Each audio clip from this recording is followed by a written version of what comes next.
तो question number 1 था आपके पास अब मटेरियल कॉस्टिंग से। अर्नव उद्योग, a small scale manufacturer produces a product X by using two raw material A and B in the ratio of 3:2. Material A is perishable in nature and if not used within 5 days of purchase, it becomes obsolete. Material B is durable in nature and it can be used even after 1 year. The company has estimated a sales volume of 30,000 kg for the month of July 2016 and expects that the trend will continue for the entire year.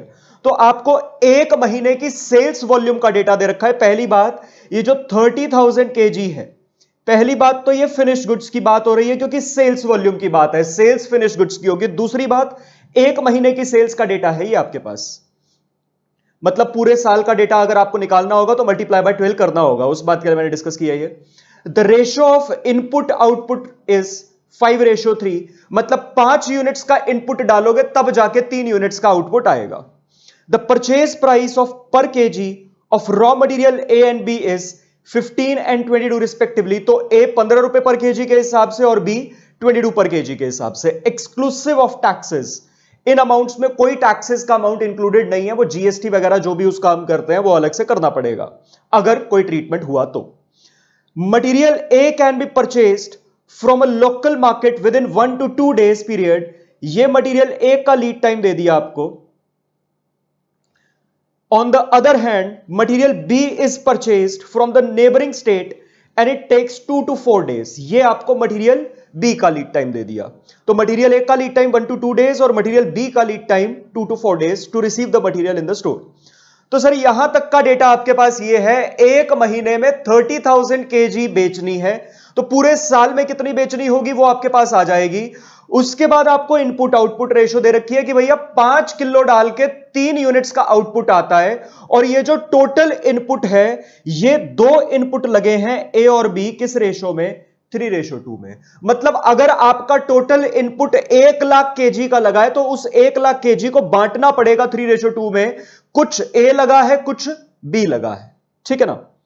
To place an order the company has to incur an admin cost of ₹120। ये एक तरह से आपकी ordering cost per order हो गई। Carrying cost of material A and B is 15% and 5% respectively. ये आपके पास कैरिंग कॉस्ट की परसेंटेज दे दी दोनों मटेरियल के लिए। At present material A is purchased in a lot of 8,000 kilograms to avail a 10% discount on market price.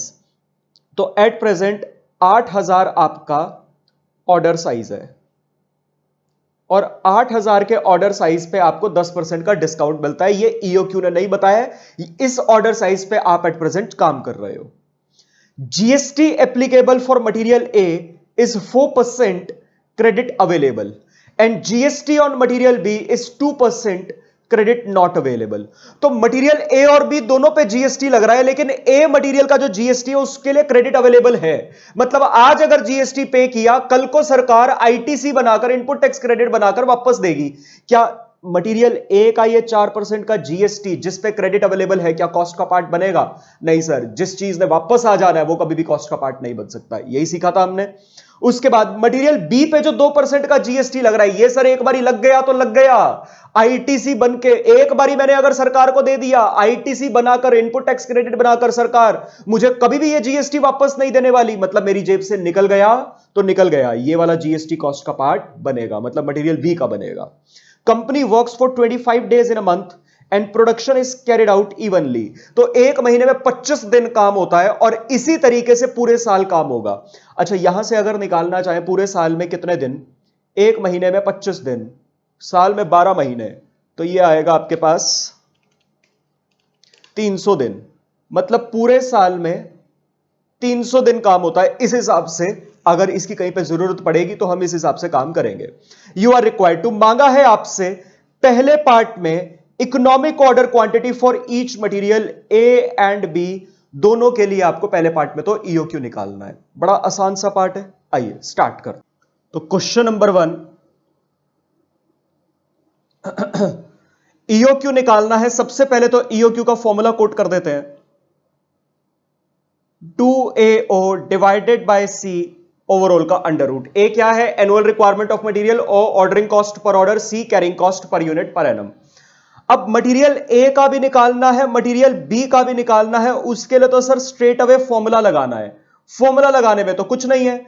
Ordering cost per order भी आपको क्वेश्चन में दे रखी है 120, आपको कैरिंग कॉस्ट की परसेंटेज और कॉस्ट पर यूनिट भी दे रखी है, उसमें भी कोई दिक्कत नहीं है। दिक्कत है तो बस एक चीज में, ए में, annual requirement of material A, annual requirement of material B. तो सर सबसे पहले आपको यह निकालना पड़ेगा ईओक्यू निकालने के लिए। आइए इसके लिए वर्किंग नोट बनाते हैं। वर्किंग नोट 1, एनुअल रिक्वायरमेंट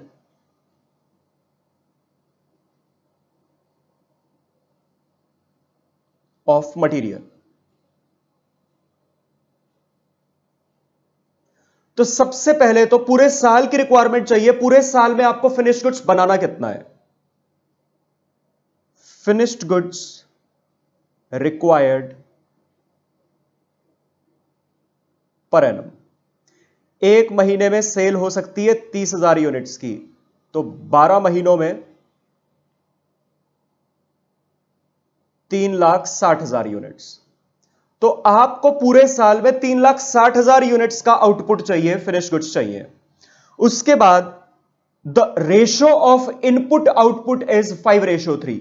इसका मतलब 5 यूनिट्स का इनपुट डालोगे तो 3 यूनिट्स का आउटपुट आएगा। तो मैं यहां पे लिख देता हूं, पहले तो इनपुट आउटपुट रेशो 5:3। आपको समझाने के लिए मैं डिटेलिंग में लिख रहा हूं। मतलब क्या है इसका? 5 का इनपुट तो 3 का आउटपुट, 1 का आउटपुट तो 5/3 का इनपुट। आपको कितना आउटपुट चाहिए? 3,60,000। तो उसके लिए कितना input? 5/3 into 3,60,000 is equal to, ये आएगा आपके पास 6 लाख यूनिट्स ऑफ इनपुट। ये आपका टोटल इनपुट लगेगा, तब जाके आपका रिक्विजिट आउटपुट आएगा। अच्छा, ये जो इनपुट है अब ये 2 पार्ट्स में है, इसमें से कुछ ए है कुछ बी है। क्वेश्चन नहीं बोला कि 2 रॉ मटेरियल से एक फिनिश्ड प्रोडक्ट बनता है, और रॉ मटेरियल जो लगते हैं वो 3:2 में लगते हैं आपस में। मतलब सर ये जो टोटल इनपुट है इनको आपस में 3:2 में बांट के आपके पास ए और बी की यूनिट्स आ जाएंगी। 8/3 डिवाइडेड बाय 5, 3,60,000 यूनिट्स आपके पास ए आ जाएगा,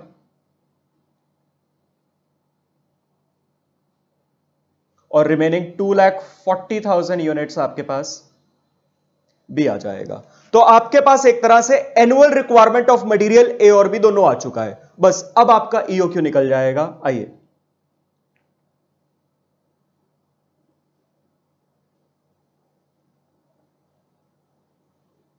तो सबसे पहले तो मटेरियल ए का 2 इंटू एनुअल रिक्वायरमेंट इसकी 3,60,000 निकाली अभी वर्किंग नोट में, into ordering cost per order question में 120 दे रखी है, डिवाइडेड बाय कैरिंग कॉस्ट।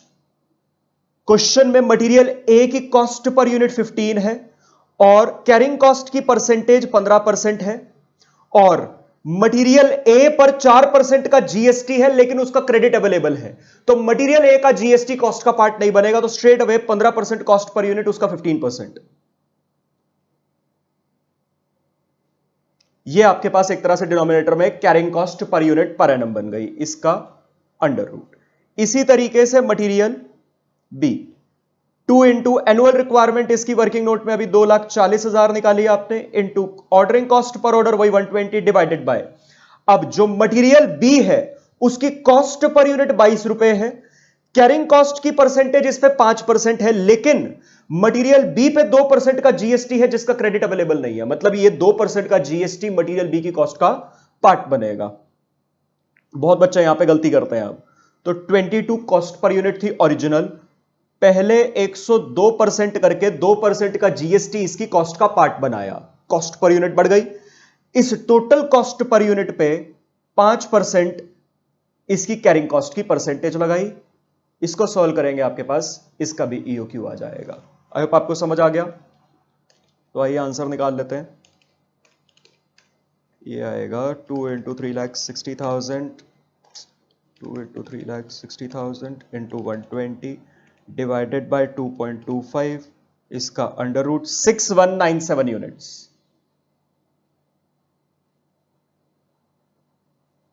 और इसी तरीके से मटेरियल बी का 22 का 102%, इसका 5%, ये आ जाएगा 1.122, 2 इंटू 2,40,000 इंटू 120 डिवाइडेड बाय 1.122, इसका अंडर रूट ये आ जाएगा 7165 यूनिट्स। तो ये है आपका ईओक्यू, जो कि इस क्वेश्चन का फर्स्ट पार्ट था। बेसिकली यहां पे जो गलती होती है ना, वो इस पॉइंट में होती है। बहुत बच्चे ये 102% ऐड करना है इसमें भूल जाते हैं जीएसटी का, और कुछ नालायक मटेरियल ए और मटेरियल बी दोनों में जीएसटी ऐड कर देते हैं, तो प्लीज ध्यान रखिएगा, ठीक है ना। आइए आगे बढ़ते हैं, नेक्स्ट पार्ट पे चलते हैं। अब इस क्वेश्चन के फर्स्ट पार्ट हमारा हो चुका है। सेकंड पार्ट एक बारी करने से पहले मैं आपको पहले थर्ड पार्ट करवा रहा हूं, ठीक है, फिर सेकंड पार्ट पढ़ते हैं। Basically second part, third part में आपको सेकंड पार्ट का भी आंसर मिल जाएगा कहीं ना कहीं। Third part, calculate the saving और लॉस इन मटेरियल ए। तो पहली बात, सिर्फ मटेरियल ए के लिए काम करना है थर्ड पार्ट में। If purchase quantity equals to EOQ, basically इस लाइन के ऊपर ये क्वेश्चन बेस्ड है। एट प्रेजेंट कंपनी क्या कर रही है, 8-8 हजार यूनिट्स के ऑर्डर साइज के हिसाब से मटेरियल ए का ऑर्डर कर रही है। लेकिन अभी जो आपने निकाला मटेरियल ए का ईओक्यू कहता है एक बारी में 6197 यूनिट्स का ऑर्डर करिए। तो क्वेश्चन ने आपसे थर्ड पार्ट में यही मांगा है, कैलकुलेट सेविंग और loss in material A if purchase quantity equals to EOQ. मतलब हम अगर 8-8 हजार यूनिट्स का ऑर्डर ना करके ईओक्यू पर चलें तो कितनी सेविंग या नुकसान हमको हो सकता है वो बताइए। तो कंपैरिजन करना है एक तरह से आपको। आइए थर्ड पार्ट। अब ना यहां पे थर्ड पार्ट में एक ट्रिकी पॉइंट है जो कि 99% बच्चे यहां पे भूल जाते हैं, करते नहीं है, तो प्लीज ध्यान से देखिएगा इसको। अब स्टेटमेंट ऑफ कॉस्ट कंपैरिजन।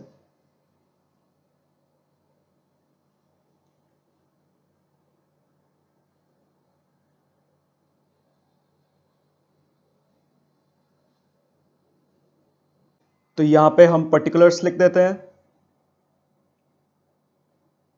और कॉस्ट का कंपैरिजन करना है, तो यहां पे ईओक्यू पे क्या होगा वो वाली कॉस्ट दिखा देते हैं। यहां पे अगर हमारा ऑर्डर साइज जैसा एट प्रेजेंट है 8000, तब क्या होगा ये दिखा देते हैं। अब देखो इस कॉस्ट कंपैरिजन में मेनली आपके 3 एलिमेंट्स आते हैं किसी भी चीज के, परचेज प्राइस, ऑर्डरिंग कॉस्ट और कैरिंग कॉस्ट। मेनली तो ये 3 चीजें आती हैं। इस क्वेश्चन में एक चीज एक्स्ट्रा आएगी, क्या आएगी वो भी देखते हैं। पहली चीज। दूसरी चीज, सर परचेज प्राइस को हम कुछ क्वेश्चंस में इग्नोर करके चल सकते हैं। जब आपको ईओक्यू और एक डिफरेंट ऑर्डर साइज के बीच का कंपैरिजन करना हो और आपको डिस्काउंट ना दे रखा हो किसी भी केस में, तो आप परचेज प्राइस को इग्नोर करके चल सकते हो। वैसे मैंने आपको क्लासेस में यही करवाया हुआ है कि एक यूनिवर्सल कॉन्सेप्ट, ताकि बाद में हमको इस बात की कोई कंफ्यूजन ही ना रहे कि कब परचेज प्राइस लिखनी होती है कब नहीं, हम हमेशा लिखेंगे। ऑल्दो इस क्वेश्चन में तो परचेज प्राइस लिखना जरूरी हो जाएगा क्योंकि 8000 के ऑर्डर साइज के हिसाब से आपको डिस्काउंट मिलेगा। परचेज प्राइस, इसको ए नाम दे देते हैं। अब आधे नालायक गलती क्या करते हैं, ईओक्यू क्या आया था इसका 6197, आधे नालायक यहां पे गलती करते हैं, 6197 की परचेज प्राइस यहां डाल देंगे और 8000 यूनिट्स की परचेज प्राइस यहां डाल देंगे। ऐसा मत कर देना। परचेज प्राइस आपको पूरे साल की डालनी है, क्योंकि जो आप ऑर्डरिंग कॉस्ट निकालते हो और जो कैरिंग कॉस्ट निकालते हो वो भी तो पूरे साल की निकालते हो, तो उसमें जो परचेज प्राइस का खर्चा ऐड करोगे वो भी तो पूरे साल के हिसाब से करोगे, ठीक है ना। तो सर मटेरियल ए के लिए काम कर रहे हो, मटेरियल ए पूरे साल में 3,60,000 यूनिट्स खरीदनी थी और मटेरियल ए की पर यूनिट क्वेश्चन में आपको कितने की दे रखी है, 15 रुपए की, और इस पे जीएसटी का भी कोई ट्रीटमेंट नहीं है।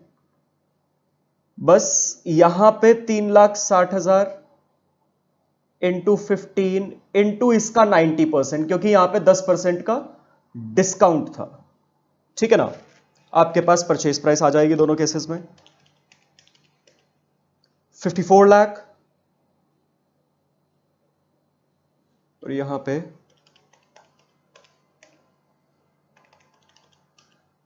48,60,000। ठीक है जी, आपके पास यहां पे आ गई परचेज प्राइस। अब इसके बाद निकालते हैं number of orders ordering cost के लिए।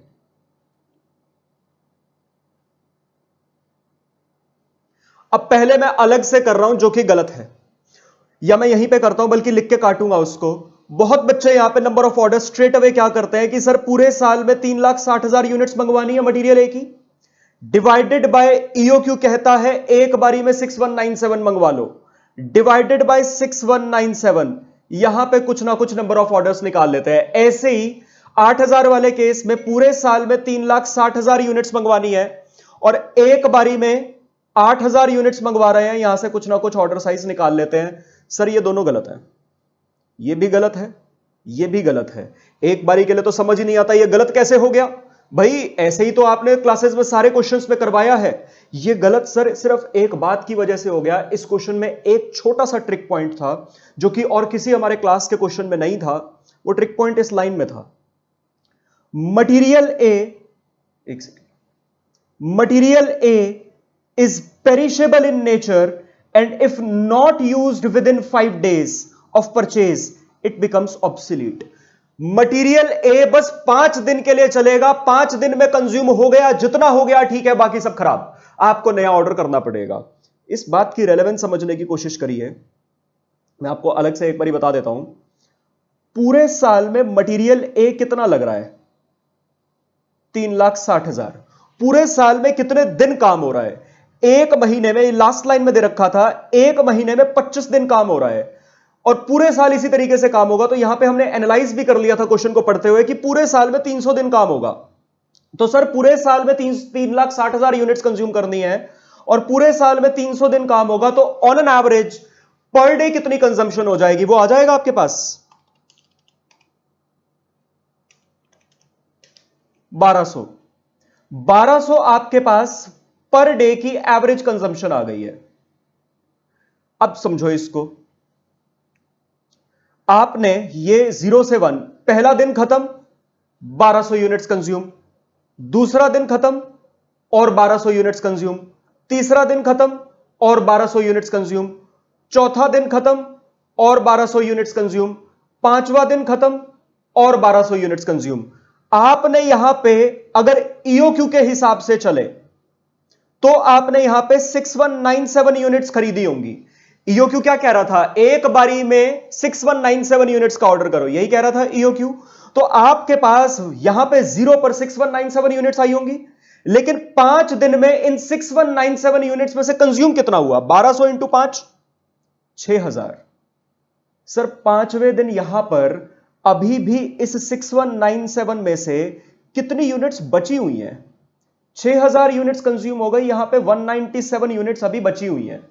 ये यूनिट सर यहां पे ऑब्सोलीट हो जाएंगी, खराब हो जाएंगी।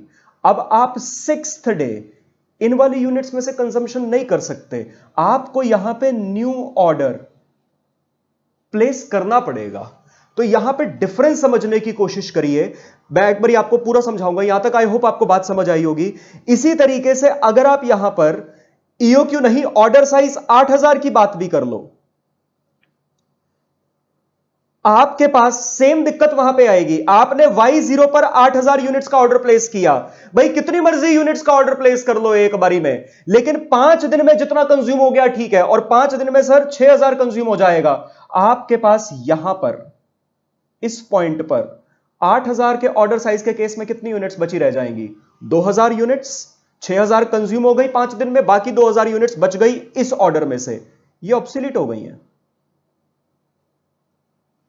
मतलब आपको यहां पे इस केस में भी नया ऑर्डर ही प्लेस करना पड़ेगा। मेरे कहने का मतलब है, आप चाहे ईओक्यू पर चल लो, एक बारी में 6197 यूनिट्स का ऑर्डर प्लेस कर लो, चाहे आप ऑर्डर साइज पे चल लो, एक बारी में 8,000 यूनिट्स का ऑर्डर प्लेस कर लो। एक बारी में कितनी यूनिट्स का ऑर्डर प्लेस करते हो अलग बात है, कितनी यूनिट्स के बाद नया ऑर्डर प्लेस करना पड़ जाएगा अलग बात है।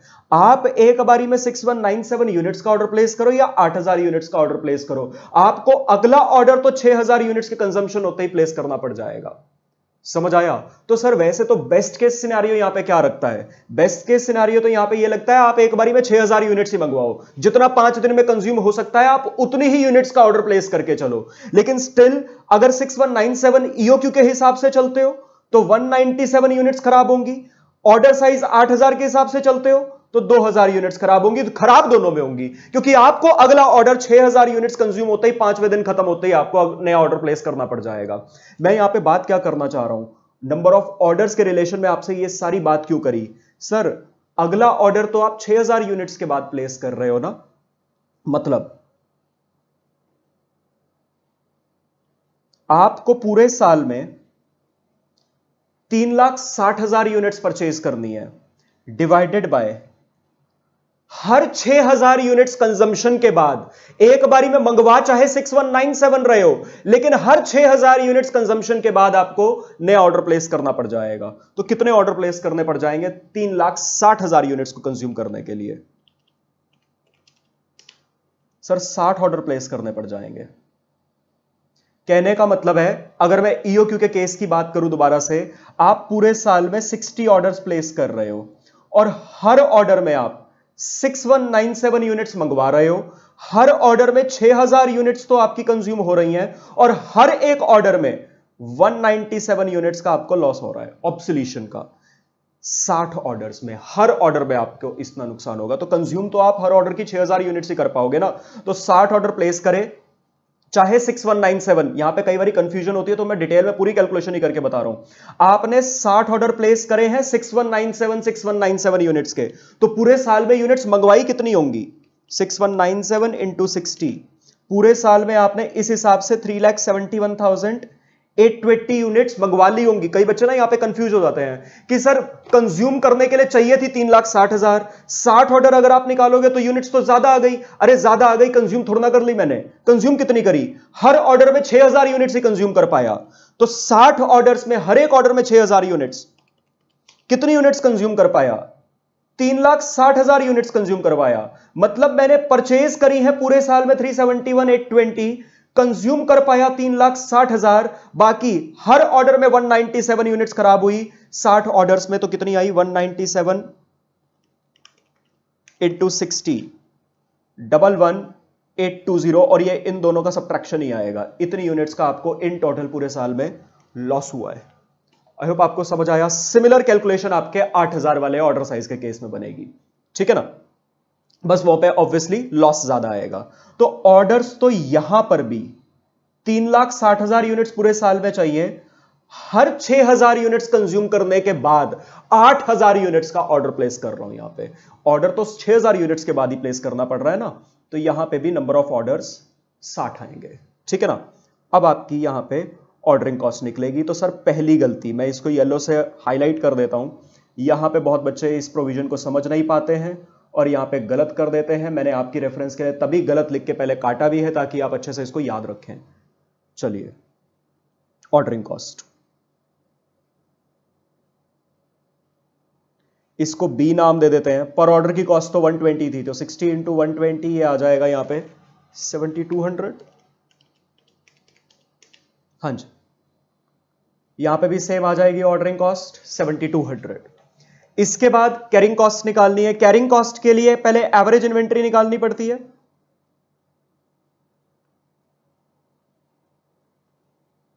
सेफ्टी स्टॉक दिया होगा तो याद है ना, सेफ्टी स्टॉक पे तो कैरिंग कॉस्ट लगेगी ही लगेगी, ठीक है ना? ऑल्दो वो इस क्वेश्चन में था नहीं। 1 divided by 2 into order size. तो ईओक्यू के वाले केस में 6197 डिवाइडेड बाई 2। अब एवरेज इन्वेंट्री के केस में कंफ्यूज मत हो जाना, सर यहां पे भी 6000 डिवाइडेड बाई 2 के हिसाब से करो। भाई 6197 यूनिट्स मंगवा रहा हूं, कंज्यूम चाहे 6000 कर पा रहा हूं, 197 यूनिट्स चाहे खराब हो रही हैं, गोडाउन के अंदर, स्टोर के अंदर मेंटेन तो सारी करनी पड़ रही है, रखने का खर्चा तो सबका ही आ रहा है, होल्डिंग कॉस्ट तो सबकी है, ठीक है ना? तो एवरेज इन्वेंट्री पूरे के हिसाब से निकलेगी 6197 डिवाइडेड बाई 2, 3098.5। ऐसे ही यहां पे 8000 डिवाइडेड बाई 2 ये आ जाएगा 4000। अब आपके पास यहां पे कैरिंग कॉस्ट आ जाएगी।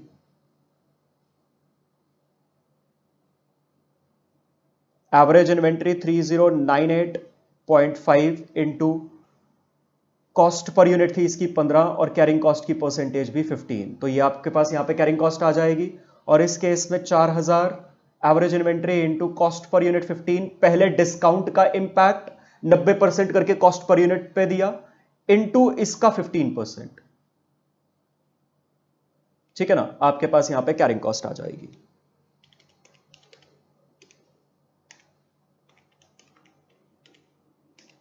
ये आएगा 6972 और यहां पे 15 का पहले 90%, इसका 15% इंटू 4000, ये आएगा आपके पास 8100। आई होप आपको यहां तक क्लियर हो गया। कैरिंग कॉस्ट मोस्टली बच्चे ठीक कर लेते हैं यहां पे। उसके बाद बहुत सारे बच्चे जो यहां तक की बातें भी सही कर लेते हैं, वो यहां पे आंसर खत्म कर देते हैं, तीनों खर्चों का टोटल निकाल देते हैं। लेकिन सर इस क्वेश्चन में एक कॉस्ट और आएगी। वैसे तो अगर आपको ऑर्डरिंग कॉस्ट का पॉइंट समझ आ गया, नंबर ऑफ ऑर्डर्स निकालने वाला पूरा पॉइंट समझ आ गया, तो सर आपको यह बात भी समझ आ जानी चाहिए, यहां पर एक और कॉस्ट आएगी, लॉस ड्यू टू ऑब्सिलेंस।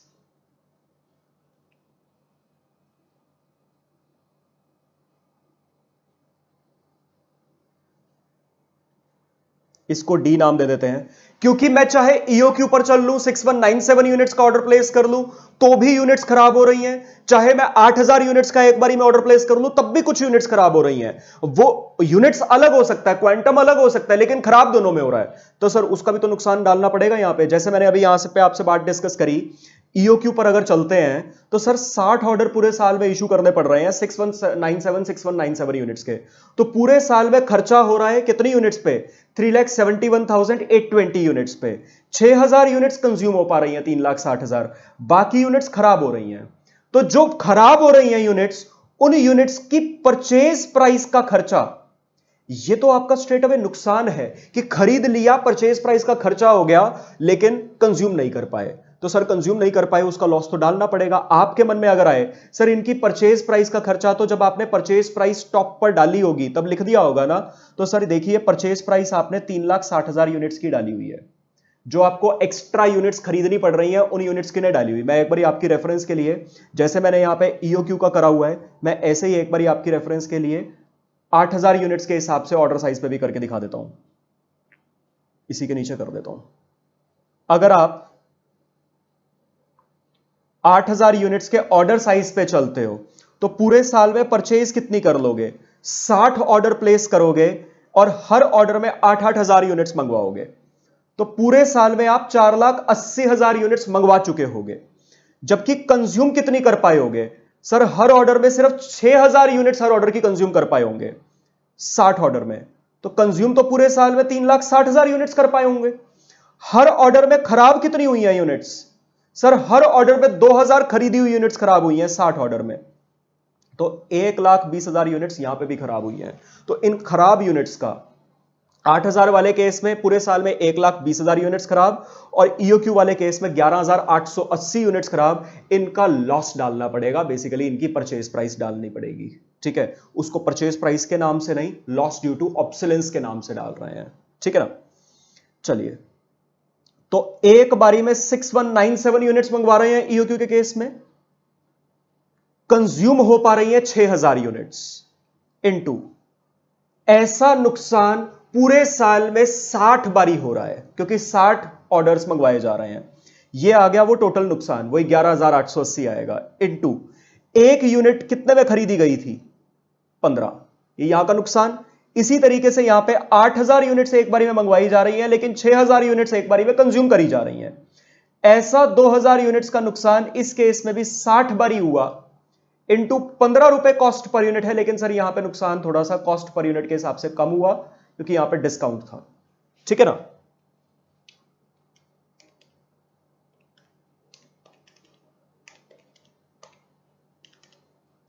ये आ जाएगा आपके पास, अरे 6197 माइनस 6,000 इंटू 60 इंटू 15, 1,77,300, और यहां पे 2,000 इंटू 60 इंटू 15 का 90%,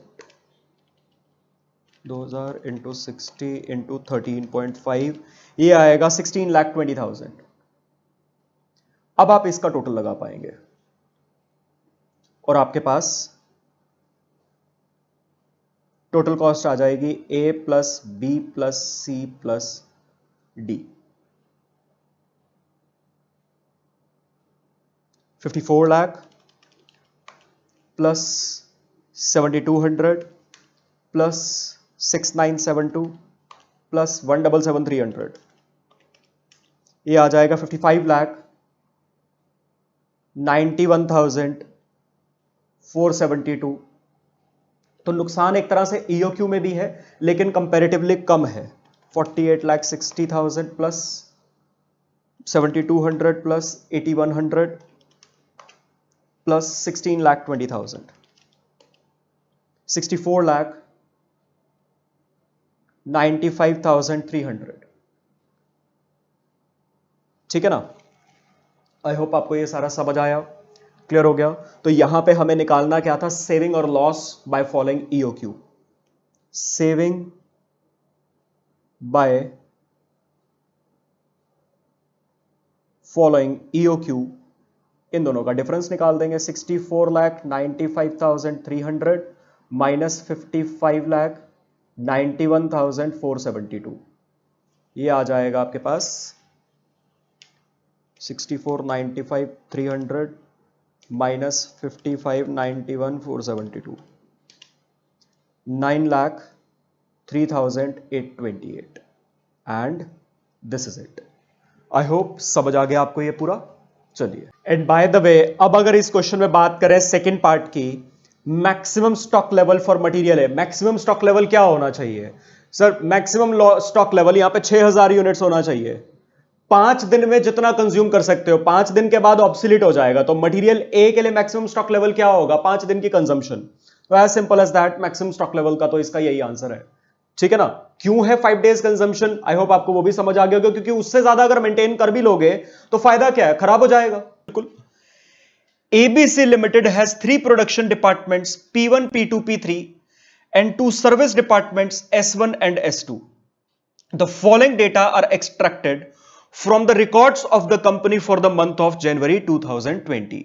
तो 3 प्रोडक्शन डिपार्टमेंट्स हैं, 2 सर्विस डिपार्टमेंट है। डेटा के नाम पर आपको पहले तो यहां पे कुछ कॉमन खर्चे दे रखे हैं और इन खर्चों को जिस बेसिस पर आप अलग अलग डिपार्टमेंट्स में बांटोगे वो बेसिस आपको इस टेबल में दे रखे हैं अदर इंफॉर्मेशन के नाम से। Expenses of the service departments S1 S2 are reapportioned as follows. एक सर्विस डिपार्टमेंट बाकी सभी डिपार्टमेंट्स को कितने कितने परसेंटेज की सर्विस देता है? तो sir S1 production 1, production 2, production 3, production departments को तो सर्विस देता ही है, खुद को सर्विस प्रोवाइड कर नहीं सकता, सर्विस डिपार्टमेंट 2 को भी सर्विस देता है। सर्विस डिपार्टमेंट 2 तीनों प्रोडक्शन डिपार्टमेंट्स को तो सर्विस देता ही है और सर्विस डिपार्टमेंट 1 को भी सर्विस देता है। तो सर यहां पे इस क्वेश्चन में सर्विस डिपार्टमेंट 1 सर्विस डिपार्टमेंट 2 को सर्व कर रहा है, सर्विस डिपार्टमेंट 2 सर्विस डिपार्टमेंट 1 को सर्व कर रहा है। कौन सा मेथड? इंटर ट्रांसफर मेथड लगेगा, उसमें साइमल्टेनियस इक्वेशन से हम इसको सॉल्व कर लेंगे। ठीक है जी, आपसे वही मांगा है A part. Compute overhead absorption rate per production hour for each production department. हर प्रोडक्शन डिपार्टमेंट के पहले सारे खर्चे निकालो। मतलब मेरे को ओवरऑल इस क्वेश्चन में करना क्या है, जितने कॉमन खर्चे हैं पहले उसको सभी डिपार्टमेंट्स में, प्रोडक्शन और सर्विस डिपार्टमेंट में बांटना है, फिर सर्विस डिपार्टमेंट के खर्चों को वापस से रीअपोर्शन करके प्रोडक्शन डिपार्टमेंट्स में लाना है। अब आपके पास प्रोडक्शन डिपार्टमेंट्स का टोटल खर्चा बन जाएगा, उनका खुद का प्लस जो सर्विस से बट के आया होगा, उसको डिवाइड करना है प्रोडक्शन आर से, रिस्पेक्टिव डिपार्टमेंट्स के खर्चे को, आपके पास ओवरऑल एब्जॉर्प्शन रेट आ जाएगा। आइए स्टार्ट करते हैं। तो यह भी बिल्कुल सिंपल क्वेश्चन है। वैसे देखो कितना आसान टेस्ट दिया है, यह भी मैंने आपके पास्ट ईयर से उठाया है क्वेश्चन। ठीक है, और जो पिछला सेकंड क्वेश्चन अभी करवाया वो भी आपकी आरटीपी का क्वेश्चन था, जो पिछले अटेम्प्ट की आरटीपी आई थी। तो पहले 2 क्वेश्चन आरटीपी से, करंट आरटीपी से कवर्ड अप किए, ये वाला क्वेश्चन हमारा पास्ट ईयर का एग्जाम का क्वेश्चन है। तो सबसे पहले तो statement of overhead absorption rate. ये है फर्स्ट पार्ट। फॉर्मेट बना लेते हैं पहले। यहां पे आ जाएंगे हमारे particulars, production department 1, production department 2, production department 3, service department 1 और यहां पे सर्विस डिपार्टमेंट 2।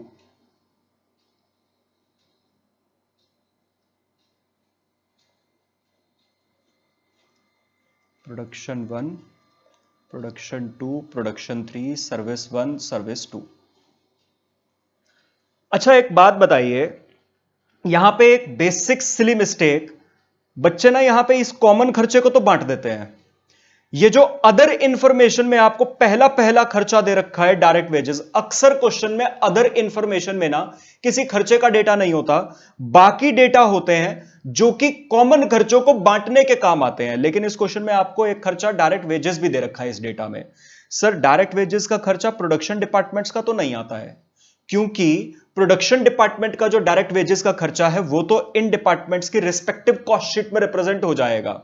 लेकिन सर्विस डिपार्टमेंट का जो डायरेक्ट खर्चा है वो मेरी प्रोडक्शन के लिए तो इनडायरेक्ट है, और इनडायरेक्ट है तो ओवरहेड्स का पार्ट है। तो सर सर्विस डिपार्टमेंट के डायरेक्ट वेजेस लिखे जाते हैं। याद है हमने ये समझा भी था स्पेसिफिकली, बुक में भी हमारी क्वेश्चन था ऐसा एक, 187,500 और सर्विस डिपार्टमेंट 2 का 62,500। अच्छा अब इसमें बाकी खर्चों की बात कर लेते हैं। रेंट एंड रेट्स,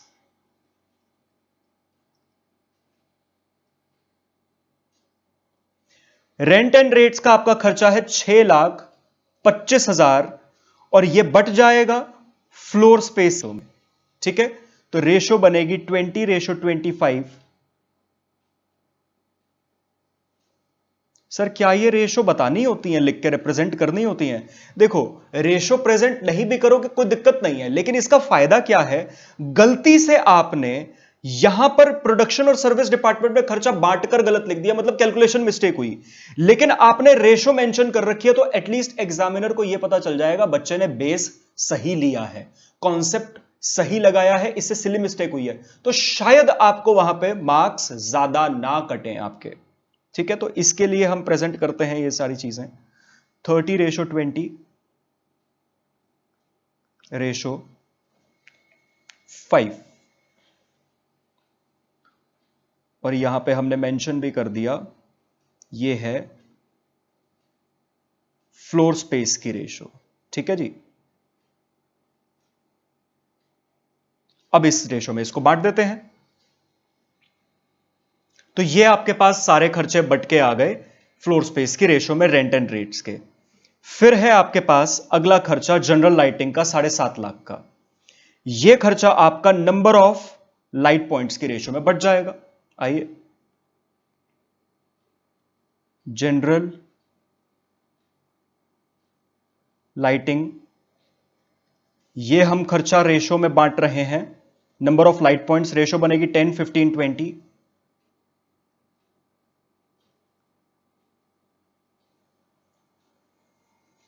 10:5 और ये है लाइट पॉइंट्स की रेशो। तो इस रेशो में अब हम 7.5 लाख रुपए का जनरल लाइटिंग का खर्चा बांट देंगे। आइए बांट देते हैं फटाफट। तो ये हमारा जनरल लाइटिंग का भी खर्चा बढ़ गया। उसके बाद हमारे पास नेक्स्ट खर्चा है इनडायरेक्ट वेजेस। इनडायरेक्ट वेजेस का खर्चा डायरेक्ट वेजेस की रेशो में बांट देंगे। आइए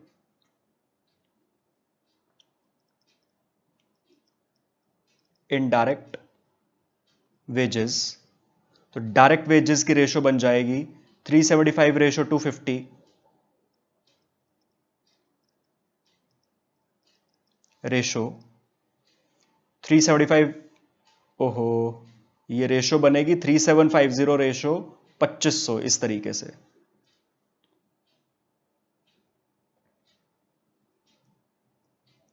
three 3750 ratio 2500 ratio 3750 ratio 1875 ratio 625। इस रेशो में हम अपना इनडायरेक्ट वेजेस का खर्चा जो कि था 187,500 इसको बांट देंगे। आइए फटाफट से बांट लेते हैं। तो ये यहां पे हमारे पास जनरल लाइटिंग का भी खर्चा आ गया, बट सॉरी इनडायरेक्ट वेजेस का भी खर्चा आ गया बट के। ठीक है जी, अब आगे बढ़ते हैं।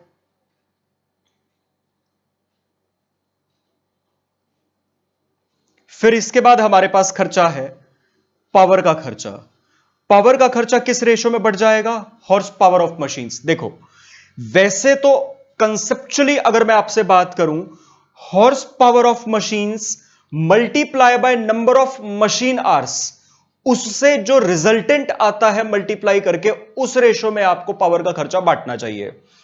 लेकिन इस क्वेश्चन में आपको प्रोडक्शन आवर्स वर्क दे रखे हैं, मशीन आवर्स नहीं दे रखे हैं। लेकिन क्योंकि इस क्वेश्चन में ऐसा डेटा दिया नहीं हुआ मशीन आवर्स का, और by the way S1 department में हॉर्स पावर हैं लेकिन S1 डिपार्टमेंट के नंबर ऑफ आवर्स भी नहीं दे रखे, तो इसलिए इस वजह से मेरे को हॉर्स पावर की रेशो में डायरेक्टली यह खर्चा बांटना पड़ेगा। तो मैं यहां पे पावर का खर्चा हॉर्स पावर की रेशो 6351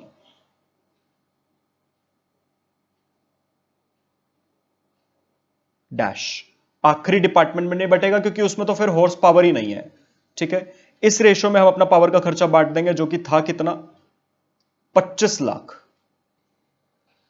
तो ये पहले तो 6 + 3 + 5 + 1 15, 25 लाख का हमारा ये खर्चा है, divided by 15 into 6 plus 1 round of करके ये आया 10 लाख।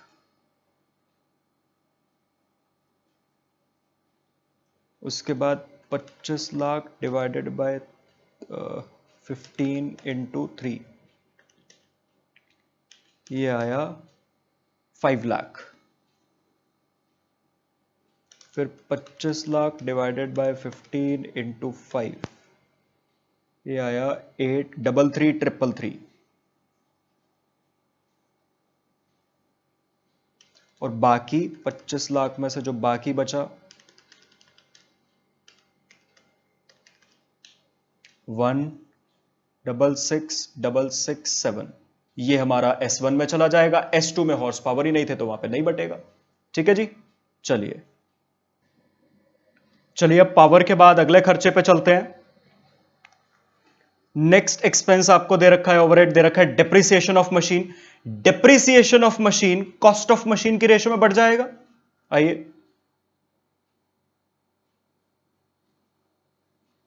कॉस्ट ऑफ मशीन की आपकी यहां पे ये रेशो बनेगी 300:400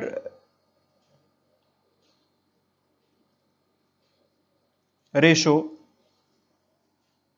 500:250, सॉरी 25।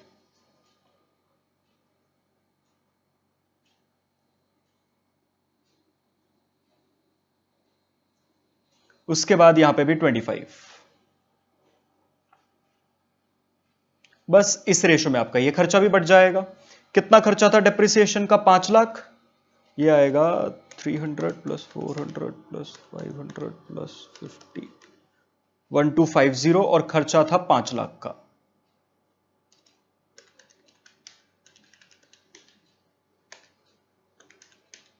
यह आएगा 1,20,000।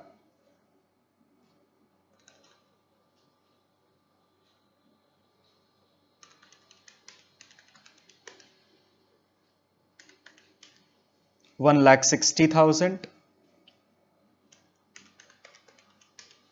2 लाख,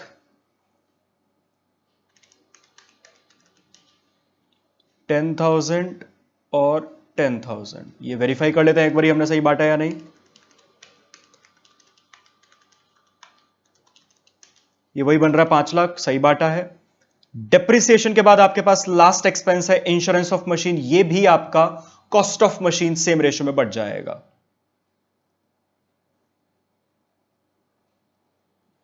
इंश्योरेंस ऑफ मशीन का खर्चा है 2 लाख का।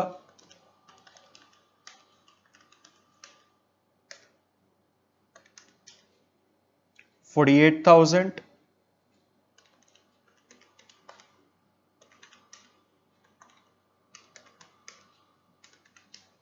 64,000,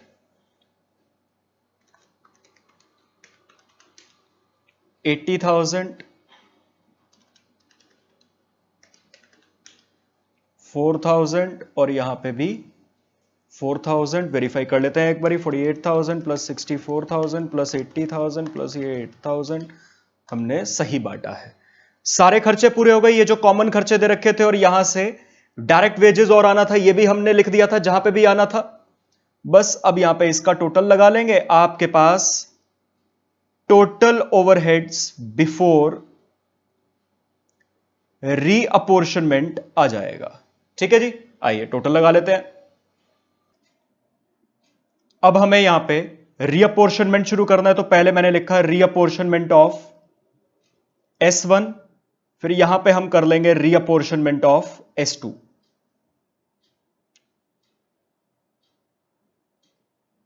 जब ये दोनों रीअपोर्शनमेंट्स पूरी हो जाएंगी तो हमारे पास टोटल ओवरहेड्स आफ्टर रीअपोर्शनमेंट आ जाएगा। अच्छा, ये जो टोटल ओवरहेड्स आफ्टर रीअपोर्शनमेंट आएगा, जो कि नेट ओवरहेड्स होगा प्रोडक्शन डिपार्टमेंट्स का बटा के, इसको डिवाइड कर देंगे प्रोडक्शन आवर्स वर्कड, जो कि क्वेश्चन में दे रखा है, ये कर देंगे तो हमारे पास जो मेन आंसर हमको इस पार्ट के लिए निकालना था, ओवरहेड एब्जॉर्प्शन रेट आ जाएगा। तो पहले तो हमने ये फॉर्मेट अपना पूरा कर लिया। अब रीअपोर्शनमेंट देखिए, इस क्वेश्चन में अब आपका क्या लग रहा था, कौन सा मेथड? साइमल्टेनियस इक्वेशन मेथड लगाना पड़ेगा, क्योंकि S1 S2 को सर्विस दे रहा है, S2 S1 को सर्विस दे रहा है। आइए, तो पहले तो यहां पे working note 1 using simultaneous equation, पहले अब ये इक्वेशन बनानी पड़ेगी।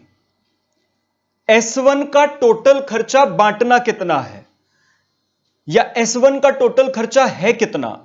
जो S1 का अपना खुद का खर्चा था वो तो उसका खर्चा है ही है, 646,292। S1 का टोटल खर्चा कितना है, जितना उसका खुद का खर्चा था वो तो है ही है, प्लस जो S2 से बटके आएगा S1 में, प्लस S2 S1 को कितनी सर्विस दे रहा है, 10% की, प्लस 10% ऑफ S2। ये आपकी हो गई पहली इक्वेशन। इसी तरीके से S2 का टोटल खर्चा कितना है? सर, जो S2 का अपना खुद का खर्चा था वो तो S2 का खर्चा है ही है, 179,625, प्लस S2 का टोटल खर्चा कितना है, जितना उसका खुद का खर्चा था वो तो है ही है, प्लस जितना S2 में S1 से बटके आएगा। तो सर S1 S2 को कितनी सर्विस दे रहा था, ये भी 10% की, तो प्लस 10% ऑफ S1। ये आपकी बन गई दो equations, simultaneous equations. Solving 1 and 2, ये आपका आंसर आता है। तो ये हमारे पास यहां पे S1 और S2 की वैल्यूज आ गई। बस अब सीधा सीधा इन वैल्यूज को वहां पे बांट देंगे, रीअपोर्शन कर देंगे सभी डिपार्टमेंट्स में। तो S1 का खर्चा किस किस डिपार्टमेंट में जाना है? S1 P1 को सर्विस दे रहा है 20% की, तो इसका खर्चा आया था 670,964, इसका 20% ये आ जाएगा 134192,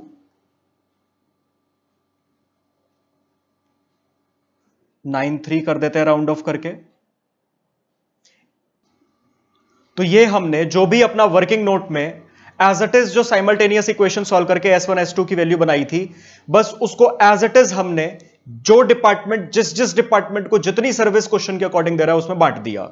बस अब आपके पास S1 S2 का खर्चा ही अपने आप निल हो जाएगा, क्योंकि सारा खर्चा अब अपने आप प्रोडक्शन डिपार्टमेंट से बच चुका है। आइए निकाल लेते हैं। 1474250 प्लस 134,193 प्लस 98688, ये आ जाएगा 1707 131। प्रोडक्शन डिपार्टमेंट 2 में 1105 250 प्लस 201 289 प्लस 49344 1355 883। इसके बाद 1607 083 प्लस 268 386 प्लस 74016। ये आ जाएगा 1949485। बस अब divided by production hours work वो आपको क्वेश्चन में दे रखे हैं। 6225 यहां से उठा रहा हूं, 6225 4050 और लास्ट 4100। आपके पास ओवरहेड एब्जॉर्प्शन रेट आ जाएगा।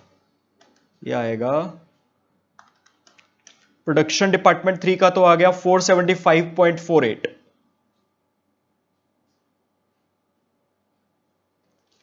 वन 355,883 डिवाइडेड बाय 4050, यह आ जाएगा 334.79 और 1707,131 डिवाइडेड बाय 6225, यह आ जाएगा 274.24। तो ये आपके पास तीनों प्रोडक्शन डिपार्टमेंट्स के ओवरहेड एब्जॉर्प्शन रेट आ गए, जो कि मेरे इस क्वेश्चन की फर्स्ट पार्ट की रिक्वायरमेंट थी। आसान था एकदम, लेंदी था, थोड़ा टाइम लगा, लेकिन है आसान एकदम। अब इसका बी पार्ट आइए पढ़ते हैं। Determine total cost of the product x which is processed for manufacture in department P1 P2 P3। एक प्रोडक्ट एक्स है जिसपे P1 में 5 घंटे काम होता है, P2 में 3 घंटे काम होता है और P3 में 4 घंटे काम होता है, तब जाके यह प्रोडक्ट बनता है। Given that it's direct material cost is 6250 and direct labour cost is 3750। आइए तो आपको प्रोडक्ट की कॉस्ट बतानी है। बी पार्ट में सिंपल है, स्टेटमेंट ऑफ कॉस्ट, और रादर आई वुड से आपको एक तरह से कॉस्ट शीट बनानी है गिवन थोड़े बहुत डेटा के अकॉर्डिंग। ठीक है, तो सर सबसे पहले आता है opening stock of raw material वगैरह वगैरह, वो आपको डायरेक्टली दे रखा है क्वेश्चन में, डायरेक्ट मटेरियल। ये काम आप प्रोडक्ट एक्स के लिए कर रहे हो। डायरेक्ट मटेरियल लगेगा इस प्रोडक्ट को बनाने के लिए 6250 बोल रखा था क्वेश्चन ने। फिर डायरेक्ट लेबर, डायरेक्ट लेबर लगेगी 3750। डायरेक्ट एक्सपेंसेस ऐड होता है, वो आपको दे नहीं रखा है, ये ऐड करके आपके पास प्राइम कॉस्ट आ जाएगी 6250 प्लस 3750, ये आ जाएगा 10,000 प्लस। फिर प्राइम कॉस्ट में ऐड होते हैं फैक्ट्री ओवरहेड्स। अब फैक्ट्री ओवरहेड्स में 3 ओवरहेड्स आएंगे, production department P1, production department P2 और प्रोडक्शन डिपार्टमेंट P3, क्योंकि हमारा प्रोडक्ट तीनों डिपार्टमेंट से जाता है। P1 में काम होता है इस पे 5 घंटे, P2 में काम होता है इस पर 3 घंटे और P3 में काम होता है इस पर 4 घंटे, यही है ना? हां, P1 का 1 घंटे का रेट है जो आपने अपने पहले पार्ट में निकाला 274.24। तो सर 1 घंटे का रेट 274.24, तो 5 घंटे का कितना होगा वो आ जाएगा। इसी तरीके से P2 का 1 घंटे का रेट है 334.79, 3 घंटे का आ जाएगा। इसी तरीके से P3 का 1 घंटे का रेट है 475.48। बस आपके पास इस प्रोडक्ट पे कितनी कितनी देर काम होता है उसके अकॉर्डिंग कितना कितना खर्चा आता है वो आ जाएगा। 5 इंटू 274.24, ये आ जाएगा 131.2, 137.1.2। P2 का आ जाएगा 3 इंटू 334.79, 1004.37। P3 का आ जाएगा 4 इंटू 475.48, 1901.92। ये नेट आ जाएगा आपके पास 1004.37 प्लस 1371.2, ये आ जाएगा 4277। राउंड ऑफ कर देते हैं, 4278 कर देते हैं। बस आपके पास, वैसे तो ये ग्रॉस फैक्ट्री कॉस्ट आती है लेकिन और कोई डेटा नहीं है, तो इसको हम अपनी टोटल कॉस्ट या कॉस्ट ऑफ सेल्स बोल देंगे। अच्छा, ये आ गया 14,278। बस ये आपका बी पार्ट का आंसर है। समझ आया? तो बी पार्ट तो बिल्कुल ही छोटा सा आसान सा था। तो ये आपका मोर और लेस जो बी पार्ट होगा ना, ये तो 2 नंबर का होगा। मेन होगा आपका फर्स्ट पार्ट 8 नंबर का, और इसमें भी अलग अलग स्टेप्स होंगे। स्टेप्स क्या? जो आपने ये टोटल ओवरहेड्स बिफोर रीअपोर्शनमेंट निकाला है, ये एक तरह से आप मान के चलिए आपका 3 नंबर का होगा। मैं अलग कलर से यहां पे मेंशन कर देता हूं। ये एक तरह से 3 मार्क्स का। जो आपने ये टोटल ओवरहेड्स आफ्टर रीअपोर्शनमेंट निकाला है, ये एक तरह से आपका 2 मार्क का। इसमें आपकी ये जो कैलकुलेशन है साइमल्टेनियस इक्वेशन की, जो आपने ये नेट आंसर निकाला, इसका भी स्पेसिफिकली 1 नंबर होगा। उसके बाद जो आपने ये आंसर निकाला एंड में, ओवरहेड एब्जॉर्प्शन रेट, इसका 1 नंबर। तो बेसिकली आपका टोटल ही हो गया 3 + 2 5 + 1 6 + 1 7। सो बेसिकली यहां पे आपका एक तरह से ये 2 नंबर का मेन आंसर बन जाएगा। तो इस तरीके से मार्क्स अलॉट करता है इंस्टीट्यूट। ठीक है जी, करने की भी जरूरत है। मैं फटाफट से एक बार आप बता ही देता हूं फिर भी। At what price per unit would part number 832 be entered in the store ledger if the following invoice was received from a supplier?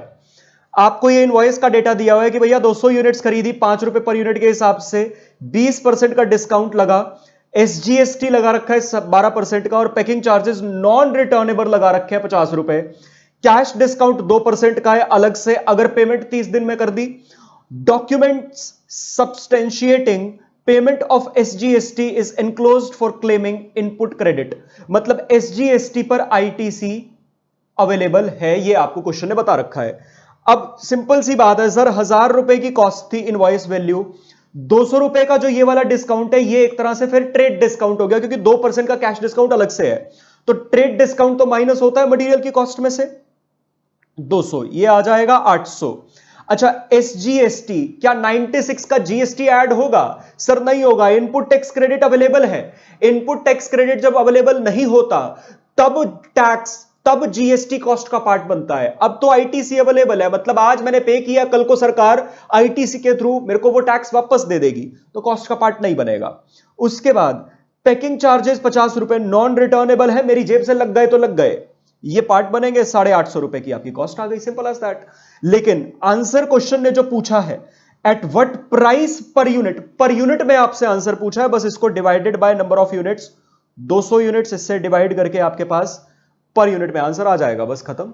ये था ये क्वेश्चन 5 नंबर में। तो कुछ था ही नहीं इस क्वेश्चन